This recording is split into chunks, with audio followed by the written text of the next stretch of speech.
We're recording. Greetings, fellow sufferers. Welcome from the isolation chamber here at Gilmore World Headquarters. I found a way that I'm going to pass the time. Hopefully it doesn't bore the crap out of you.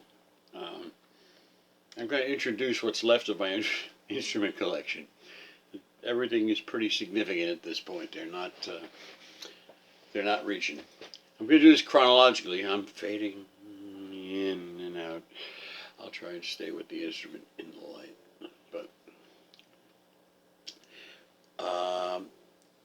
I learned the songs on Beatles 65 on a department store Japanese guitar that I think my friend's brother still has.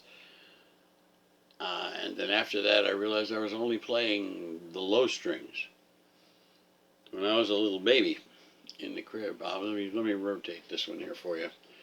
When I was just an infant in the crib, I used to hang on the railing and hum low notes because I liked the way it made my head feel. I didn't realize that I was tuning into a low frequency for some reason that worked out well for me. I found out years later I could plug something in and I could make the whole room vibrate. But it all started after that Encore guitar that my parents bought us in I think A&S in Hempstead. You know, like right across the street from Sam Ash Hempstead. They didn't know. My first real guitar was a Harmony Monterey, which it still exists somewhere in Shirley, but it's unplayable. Anyway, I digress. I wanted to play the bass.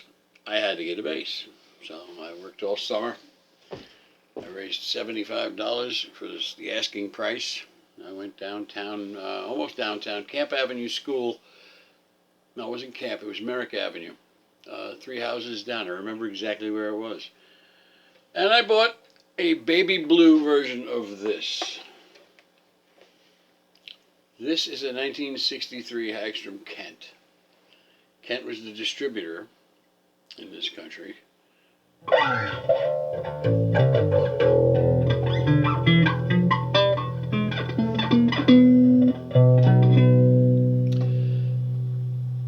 It was a blast. I had a great time with this. It's a what they call a medium scale now. It's not actually really short. It's a shorter scale. It's got a slight, not the 13-degree head kick that the Gibsons get, but it has a slight kick back to the high string. Every screw on this thing is a slot. There isn't a Phillips screw in here anywhere. I mean, under the covers.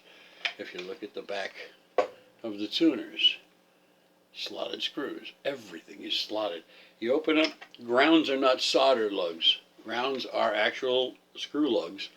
They are screwed down to the frame of the switch panel here,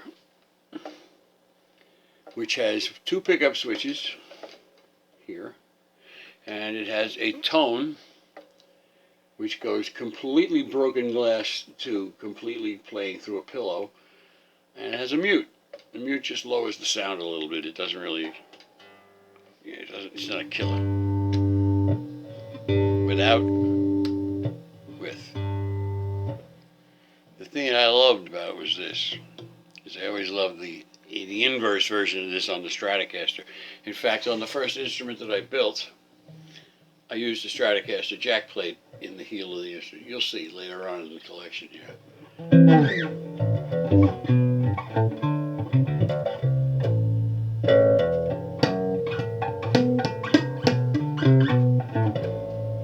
This is strung with rotor sounds, just the way I used them back in the 60s.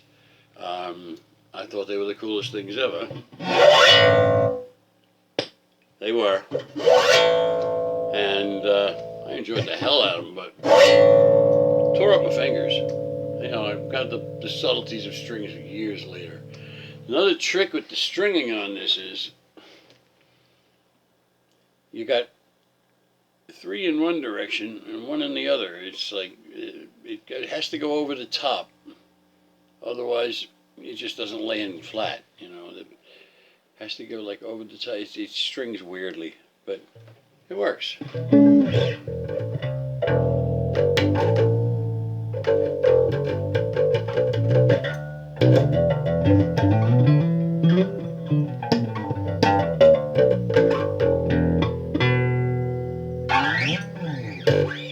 One thing I did was it did not have side dot markers. I added the dot markers to the side because it's critical. You know where your fingers are without taking the instrument every so often and going like this while you're playing. So I set it up that way.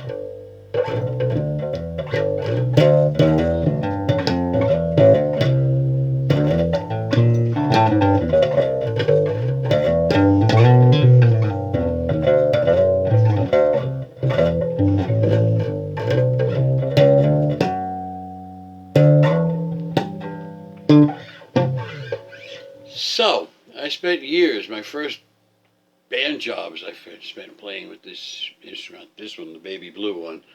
And a few years ago, I got into the head that I would really like to find my old instruments. There's a couple of ones out there that I am not ever going to touch, like the 12-string non-reverse Firebird.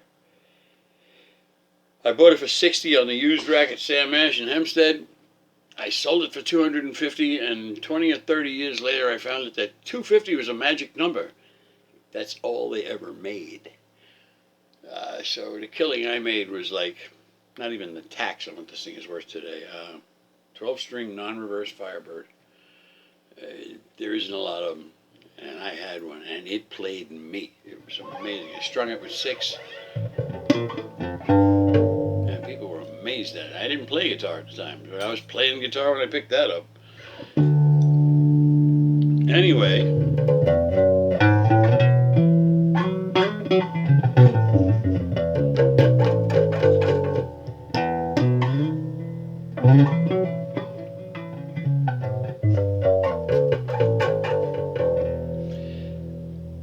this is not really a stage instrument anymore. I mean, even your basic Squier P bass walks all over this, but it's great. When I pick it up and play it, it's 1967 again, and I'm like, worried about growing my hair long, and Woodstock's not happened yet, but there I was like honking along on mountain tunes, Beatles songs and Rolling Stones songs. This is a Rolling Stones bass. Bill Wyman never went high tech on most of his stuff, but this is definitely not high tech. Built in Sweden, sold here. The serial number puts it at 1963, approximately. It has a fairly untunable or unintonating bridge. Nice little piece of rosewood down there. But it's the same kind of thing you find on a Hofner. But this thing ran away from Hofners. Hofners were kind of one-trick ponies, unless you got the weird ones with 2 pickups here, or 2 there, or something in the middle. When I finally got rid of this, the baby blue one, I had upscaled to the next bass in this series. You'll see it. I went Fender, and I stayed there. But I sold this to a guy named Fred Dudek. Fred, if you're listening, I know you probably still have that bass, and it's eating at me. I mean, and what I did with it eventually was I had an EB3 bridge pickup installed in between the two, and we used the mute switch as the on-off button. The paint job, I initially had it painted like an American flag, top and bottom, here and here. Then what happened was I stylized it, and I was really proud of the way it worked. This whole area up here, the whole base was white, but it had shapes. It had blue up here, and then up here it had 1, 2, 3 red stripes.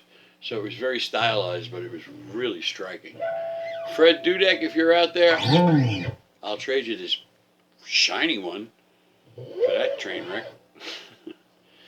This, by the way, cost me 10 times as much as the original one cost me. And I was ready for that. But I expected it to be more, and I was glad. Reverb.com pointed me to a store in Brooklyn. Snatched it up. Wish I could have got the original gray case with the gold flock lining in it, but cardboard cases didn't really last that long. Anyway, I don't want to make these any longer than 10 minutes, and we just hit the 10-minute mark, and stay tuned.